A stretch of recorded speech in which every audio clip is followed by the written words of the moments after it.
नमस्कार मित्रों, एक बार फिर से आप सभी का हार्दिक स्वागत हमारे YouTube चैनल 1/0 स्टडीज़ में। और पिछला जो हिंदी का जो सेशन हमारा चल रहा है, पहले हमने आपका वर्णमाला पढ़ा था, जो आपको समझ में आ गया होगा ऐसे मैं उम्मीद करता हूँ। आज मैं लेकर के आया हूँ एक नया टॉपिक संधि का, क्योंकि बहुत सारे क्वेश्चन जो है संधि से संबंधित आते हैं, तो वहाँ पर जो है हम लोग कहीं ना कहीं कंफ्यूज हो जाते हैं कि किस प्रकार की संधि होगी।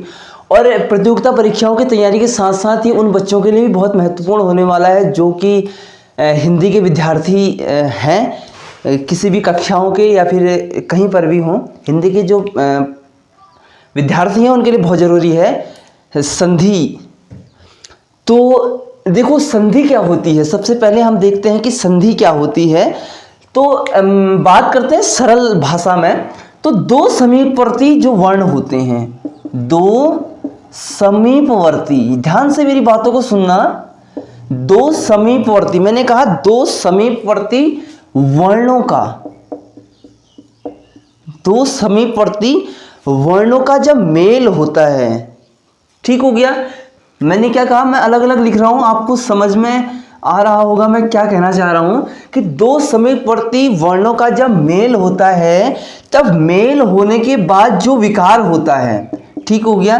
विकार यानी कि परिवर्तन, विकार यानी कि परिवर्तन, विकार को कहते हैं परिवर्तन कहते हैं, ठीक हो गया। समझ में आ रहा होगा।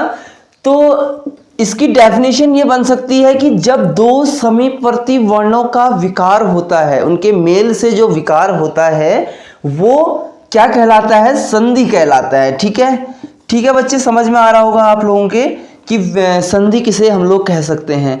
जब दो समीपवर्ती वर्णों का विकार होता है उनके मेल से, तब जो परिवर्तन उसमें नजर आता है, जब नया जो शब्द बनता है या नया मीनिंग निकलता है, वो क्या कहलाता है, संधि कहलाता है।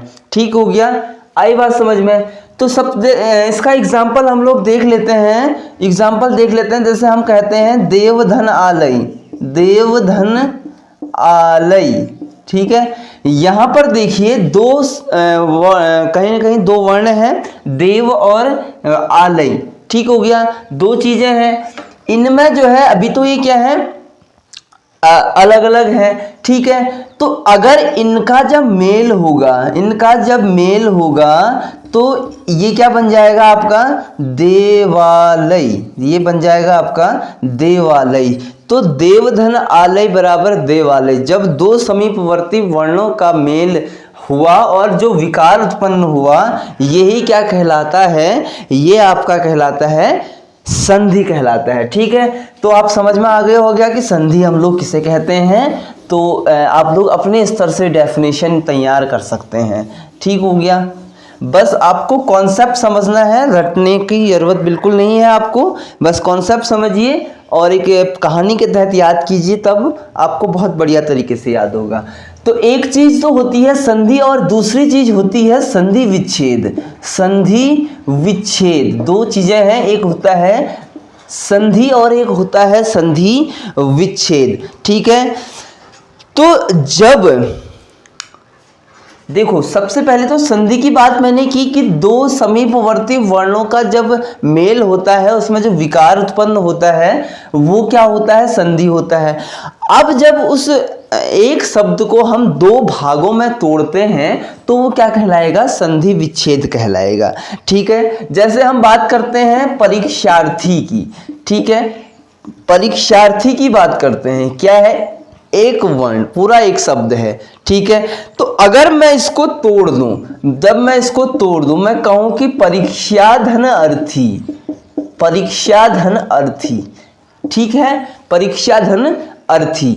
तो ये क्या हो गया, एक शब्द के हमने दो पार्ट कर दिए, यानी कि टूट गया। ठीक है, जब मूल अवस्था में आ जाता है, जब ये जो मूल अवस्था हुई, इसको हम जब दो भागों में तोड़ते हैं तो ये क्या कहलाएगा, संधि विच्छेद कहलाएगा। दोनों चीजें बहुत जरूरी हैं, दोनों चीजें बहुत जरूरी हैं, संधि भी जरूरी है और संधि विच्छेद करना भी बहुत आवश्यक है। और कुछ जो है इसमें हम लोग देखते हैं, मैं कह रहा हूं कि जगत धन नाथ, ठीक है, जगत धन नाथ। तो इसका जो है आपका क्या संधि, अगर हम इसकी संधि करें, संधि यानी कि जोड़ना किसी चीज को, तो ये क्या हो जाएगा, जगन्नाथ हो जाएगा ये। ठीक है, ये क्या हो जाएगा, जगन्नाथ हो जाएगा। ठीक है, ऐसे ही जो है एक मैं आपको देता हूं, मन धन योग। ठीक है, अगर ये आपको आता है निकालना तो आप कमेंट के माध्यम से हम तक जरूर पहुंचाएं। ठीक हो गया, तो ये चीजें हैं। तो समझ में आ गया होगा आपको संधि किसे हम लोग कहते हैं और संधि विच्छेद क्या होता है, ये भी आपको कहीं ना कहीं बहुत बारीकी से समझ आ गया होगा। ठीक है, तो अगला जो हमारा टॉपिक है वो है संधि के भेद। ठीक है, अब संधि है तो इसके कुछ भेद भी होंगे, कुछ प्रकार भी होंगे। ठीक है, कि संधि कितने प्रकार की होती हैं। ठीक है, देखो संधि होती है जब हम पहले वर्ग के आधार पर बात करते हैं। संधि जो है, हम अगर वर्णों के पहले वर्ग के आधार पर बात करते हैं, पहले वर्ग के आधार पर तीन प्रकार की क्या होते हैं, संधि होती हैं। तीन प्रकार की संधि होती हैं। ठीक है, पहले वर्ग के आधार पर, संधि के पहले वर्ग के आधार पर संधि के तीन भेद किए गए हैं। ठीक है, अब वो कौन कौन से भेद किए गए हैं, हम इसको इस प्रकार से इसको अलग कर देते हैं। ठीक है, इस प्रकार से हम इसको अलग कर देते हैं, आप लोग भी ध्यान से रखना। तो पहला जो होता है वो होता है स्वर संधि। क्या होता है, स्वर संधि। ठीक है, आप लोगों ने, मैंने इससे पहले आपको वर्णमाला पढ़ाया, वर्णमाला में स्वर और व्यंजनों का जो प्रकार मैंने आपको पढ़ाया, कहीं ना कहीं आपको समझ में आया होगा। तो यहाँ पर जब हम स्वर संधि की बात कर रहे हैं तो आपको जरूर समझ में आ रहा होगा कि स्वर किसे कहते हैं और किन शब्दों में स्वर जो है आप देखेंगे। दूसरा होता है व्यंजन संधि। ठीक है, व्यंजन संधि होती है दूसरी संधि। ठीक है, दूसरी संधि कौन सी होती है, व्यंजन संधि होती है। ठीक हो गया, और जो तीसरा होता है वो होता है विसर्ग संधि। ठीक है, तीसरा क्या होता है, विसर्ग संधि। ठीक है, तीन प्रकार के जो है क्या होते हैं, संधि होती हैं। क्लियर हो गया, समझ में आ गई होगी आपके बात। ठीक है, स्वर संधि, व्यंजन संधि और विसर्ग संधि। अब देखिए क्या होता है, जब किसी भी वर्ण का पहला जो अक्षर होता है, पहला जो वर्ण होता है, अगर वो क्या हो, स्वर हो। ठीक है, पहला वर्ण अगर स्वर हो तो वो क्या कहलाएगा, स्वर संधि कहलाएगा। ठीक है, अगर पहला संधि जो है, अगर पहला वर्ण उसका व्यंजन हो तो क्या कहलाएगा, व्यंजन संधि कहलाएगा। अगर विसर्ग हो तो विसर्ग आप जानते होंगे, जो बिंदे होते हैं इन्हें विसर्ग कहते हैं। ठीक हो गया, तो आपको समझ में आ रहा होगा कहीं ना कहीं। तो इसके कुछ एग्जांपल्स देख लेते हैं। ठीक है, इसके कुछ एग्जांपल्स देख लेते हैं। जैसे हम बात करते हैं नवधन आगत। नवधन आगत, ठीक है, तो क्या हो जाएगा, नवधन आगत नवागत हो जाएगा। ठीक है, ये एक स्वर संधि का क्या है, एग्जाम्पल है। ठीक है, उदाहरण है।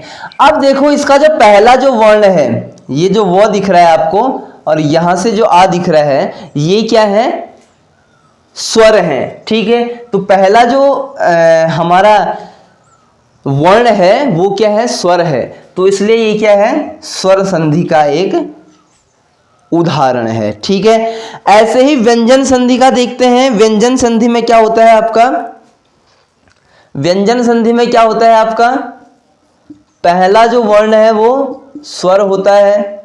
ठीक है, यहां पर देखिए वाक धन ईस। ठीक हो गया, वाक धन ईस बराबर क्या हो जाएगा इसका, वागीस हो जाएगा। ठीक है, वागीस। ठीक है, ये क्यों हुआ, आगे आपको जो है जब मैं इसके कुछ रूल्स पढ़ाऊंगा तो आप बने रहिए, आपको समझ में आ जाएगा कि क्यों हुआ। तो अभी बात हो रही है कि व्यंजन संधि का एक एग्जाम्पल मैं आपको बता रहा हूं ये क्यों होता है। यहां पर देखिए जो वाक है, वाक का जो क है, ये क्या है, पहला वर्ण है और ये व्यंजन है। अब व्यंजन क्यों है, क्योंकि ये आधा है। ठीक है, क जो है, क में जब नीचे मात्रा होती है तो ये आधा माना जाता है। ठीक हो गया। जब इसमें अ लगता है यानी कि अ स्वर लगता है तब ये क्या हो जाता है, आपका पूरा क हो जाता है। ठीक है, आई बात समझ में। तो यहाँ पे देखिए ये जो नव है, ये नव जो है पूरा वो था, पूरा वो था, इसलिए हमने इसको पहला वर्ण क्या माना, स्वर माना। ठीक है, यहाँ पे जो है पहला वर्ण क्या है, व्यंजन का है। तो ये क्या है, एक व्यंजन का उदाहरण है, व्यंजन संधि का उदाहरण है। ये बात आपको समझ में आ गई होगी। अगर समझ में ना आई हो तो आप कमेंट के माध्यम से पूछ सकते हैं। विसर्ग का जो है मनः धन रथ, मनः धन रथ बराबर क्या हो जाएगा, मनोरथ। ठीक है, मनोरथ।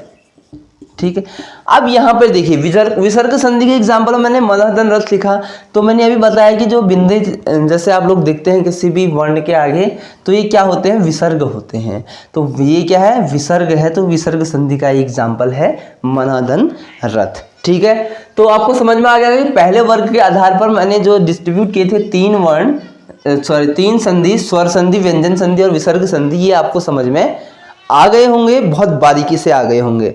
तो इसके बाद जो है हम बात करेंगे स्वर संधि जो होती हैं और व्यंजन संधि और विसर्ग संधियों के बारे में। तो ये कितने प्रकार के होते हैं और क्या होते हैं। फिलहाल आपको ये चीज़ें समझ में आ गई होंगी। अगर आपको नहीं समझ में आई हैं तो आप कमेंट के माध्यम से बता सकते हैं हम तक, और अगली वीडियो में मिलेंगे इनके बारे में विस्तृत जानकारी लेकर के। और तब तक के लिए नमस्कार, और पढ़ाई आप लोग करते रहिए और जुड़े रहिए हमारे YouTube चैनल 1/0 स्टडीज़ के साथ, और अधिक से अधिक लोगों को शेयर करें, कमेंट के माध्यम से अपने जवाब भेजें, और लाइक कमेंट तो करना ही है आपको। बहुत बहुत धन्यवाद।